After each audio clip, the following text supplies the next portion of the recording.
Well, what is up, YouTube?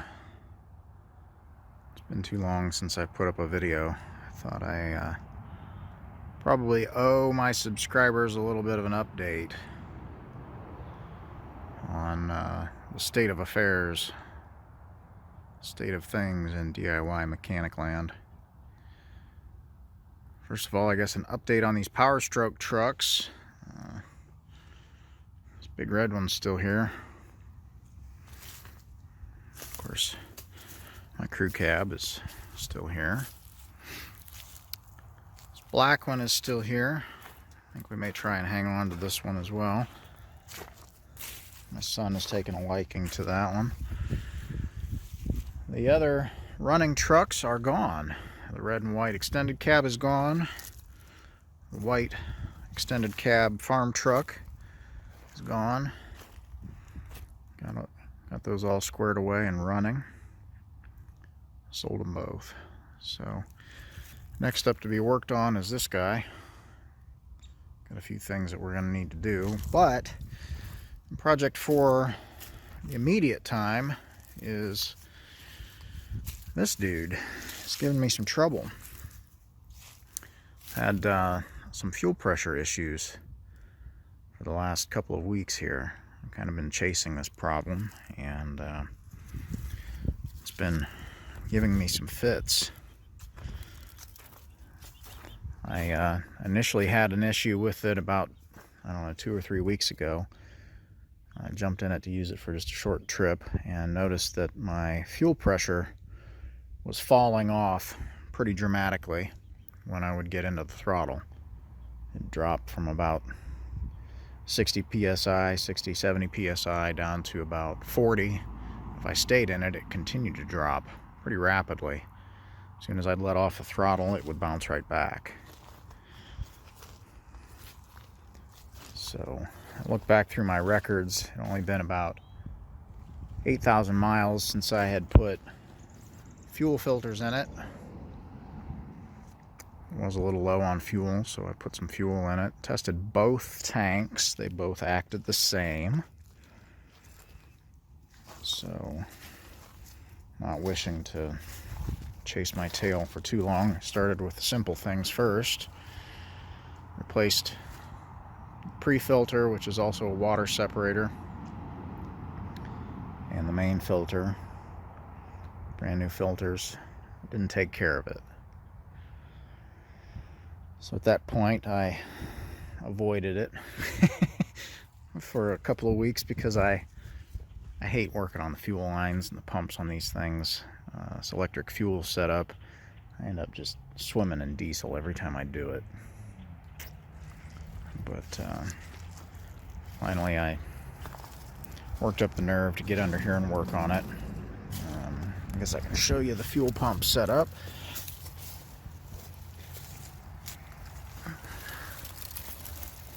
So I've got a couple of Napa filter heads, my Napa filters, and a Super Duty pump. Basically, all of this is just interrupting the stock fuel lines, and it's between the switching valve and the supply and return lines to the motor.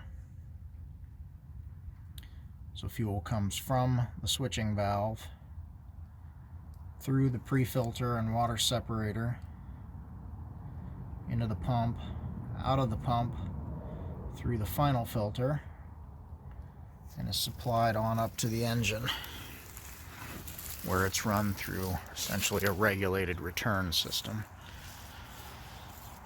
So I thought, well, maybe my gauge is going bad. Maybe the sending unit or the gauge is bad. So I plumbed in a mechanical gauge, and much to my chagrin, it seems to act the same as the electronic gauge. So I don't think it's a gauge issue. I also adjusted the regulator, ran the electronic gauge up and down through its range of pressures, and it was rock steady. It doesn't flutter around, it doesn't fail out. I'm reasonably sure that the gauge is okay. It's kind of tough because I can't really monitor a manual gauge while I'm driving the truck since it's mounted on the fuel pressure regulator.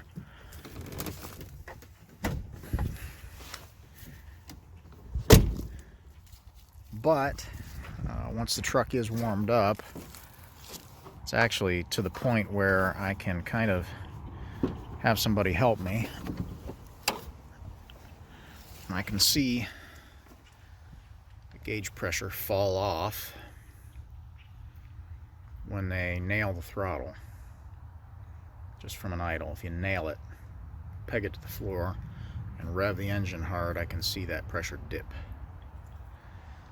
So I thought, well, maybe it's a bad pump.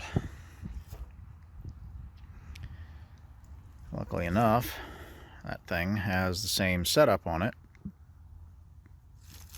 So I pulled a pump off of that truck, put it onto this one, tried it out, did exactly the same thing. Oh, well, crap. I guess I'm gonna have to take a bath. I've had problems in the past with the switching valves on these, either getting clogged up or failing, getting stuck kind of between tanks. I do have some resistance if I pull my return line. I tried to just blow back through it to the tank. Doesn't feel like it's a real clear path, so well, it's probably that switching valve. So I got a good switching valve out of one of the other parts trucks, changed it, and that didn't fix it. So at this point, I'm beginning to run out of ideas. Does it on both tanks? It's not the pump, it's not the gauge, it's not the switching valve. I don't see how it could be the pressure regulator, because if it was failing, I don't think it would act the way that it does, where it seems to be losing pressure as I demand more volume. It'll sit here and idle all day and it holds a rock steady pressure. So I don't think it's that regulator. The regulator responds as I adjust pressure. It moves up and down through the gauge. I can actually crank that regulator up and regulate it up to 80 pounds of pressure if I want to. The pump seems to handle it.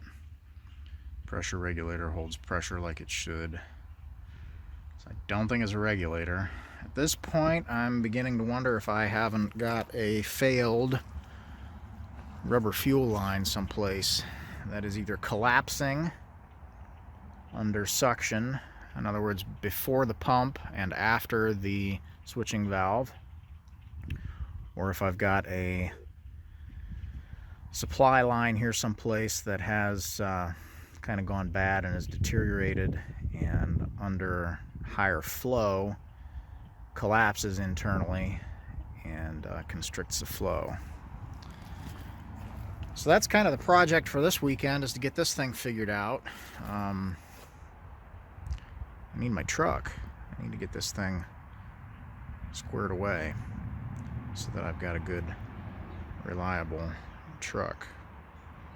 I guess I do have other vehicles around here that I can use, but this dude's my baby, so I need to get it squared away. So that's kind of what I'm working on here at this point. Figured I'd jump in here and give you an update. I think I'm going to dive into this thing and see what we can do to get this figured out. Alright guys, I'm going to try and give you a video here that shows you what I'm talking about with this fuel pressure. See if I can do this and drive at the same time. So I'm just driving along here. If I get into it a little bit,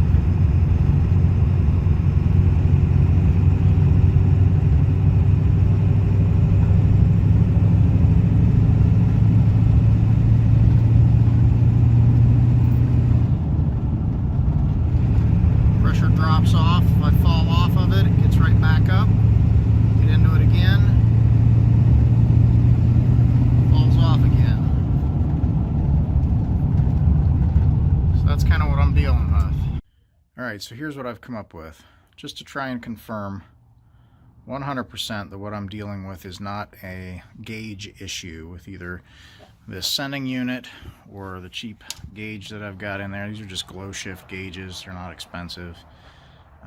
I could spend 80 bucks or something, wait 4 or 5 days, get a new gauge, plumb it in, try it, which is probably what I should do, but I really want to get moving on this. I've got some issues with another vehicle. I'd really like to have this thing reliable so that it can be used. So what I'm coming up with is I'm going to go ahead and remove this gauge. That is plumbed into an 1/8 inch NPT T on my fuel pressure regulator. Then I can tie it into this guy, which is just a grease whip off of a flexible whip off a grease gun. I use this for my compression tests on these Powerstrokes. I can then adapt that to this guy, which is the Schrader valve off of a stock 7.3 fuel pressure regulator. From there, I can go into this guy, which is just my cheap Harbor Freight fuel pressure gauge. And that all together should be long enough that I can run it out through the cowl up there someplace, zip tie it to a wiper blade or something, and should be able to see it from the seat so that I can just compare that gauge's readings with the readings of the electronic gauge that I've got installed in the dash. Make sense? So when it's all said and done, it should look something about like this. Grease whip, union, Schrader valve, fuel pressure gauge. Makes sense? Let's fire it up and see how bad it leaks. No leaks, but no reading. I think I've got an issue with the Schrader valve not actually making proper contact so that it's allowing pressure through. I'll have to try again. Alright, I did have a misalignment in here. There's a Schrader valve in this extension tube that wasn't being triggered. The little finger that's supposed to depress it, and this other piece wasn't hitting it right. So I just took a Schrader valve out. I've got a jumper on here so that my fuel pump is running now. Again, it's electric fuel on this truck, and I'm showing pressure. So now I've got something I can compare against the reading on that gauge that is hardwired in there. Let's go for a drive here and try it again. Alright guys, so maybe you can see here now, showing fuel pressure of 63, 64 PSI here, showing something similar down here. Alright, so the goal now is to just compare these two readings to see if they correspond. See if I can film all of this, watch these gauges, and not crash at the same time. And drive a 5-speed.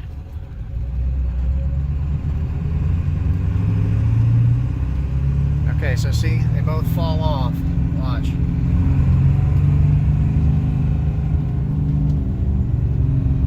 So I think that basically confirms it.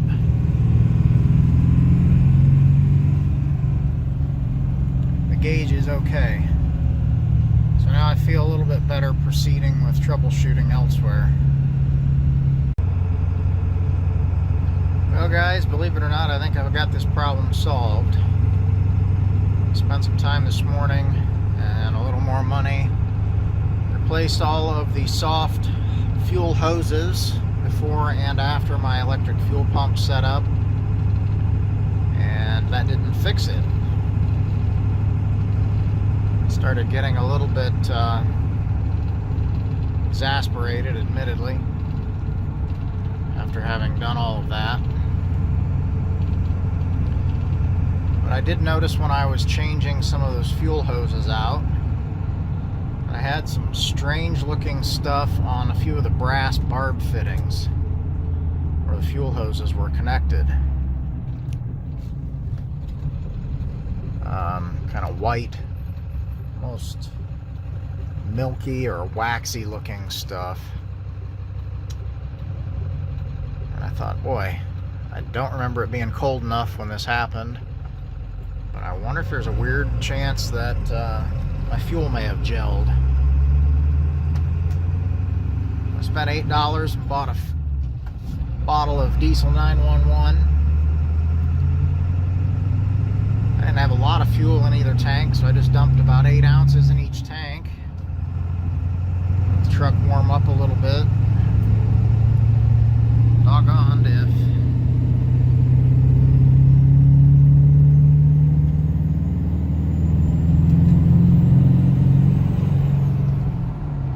That doesn't seem to have fixed it.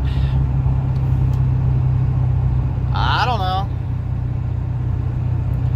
Doesn't make sense to me. Acts fine now on both fuel tanks. Runs like it should. So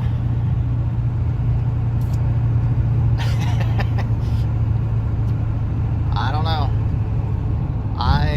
Like I said, I don't remember it even really being that cold the morning that I had this issue with it. I've never had diesel fuel gel on me before, even in sub-0 degree Fahrenheit weather. It certainly hasn't been that cold. We've had a couple of cold days since this issue started, but when this issue started, I think the coldest overnight low that we had was maybe in the upper 20s Fahrenheit, so barely even freezing. So I don't know, what's your experience been if you've had your fuel gel on you? My understanding was that once the temperatures warm up, that fuel kind of reliquefies and is no longer gelled. Has that been your experience with it, or do you know otherwise? Like I said, I'm amazed that could have been the issue, but as soon as I dumped that stuff in the tanks and took it out for a drive, it seems to have solved the issue. Got good power now. I've used all the way up through my hot tune. I cannot get the fuel pressure to fall off. So, I don't know. Sure seems to have fixed it. Happy to have my truck back. So I guess that just goes to show, what is it, Occam's razor? It says that the most simple explanation for a problem is often the solution. It seems to have maybe been the case here now. Like I said, didn't seem especially likely, but definitely was a simple fix. Kind of aggravated that I spent the time and energy and money on all the other stuff that I tried, but live and learn, I guess. At any rate, I think we're working. If you enjoy these videos, if you want to see more like this, please do comment, like, and subscribe. Click the button down below and let us know what you think. Thanks for watching.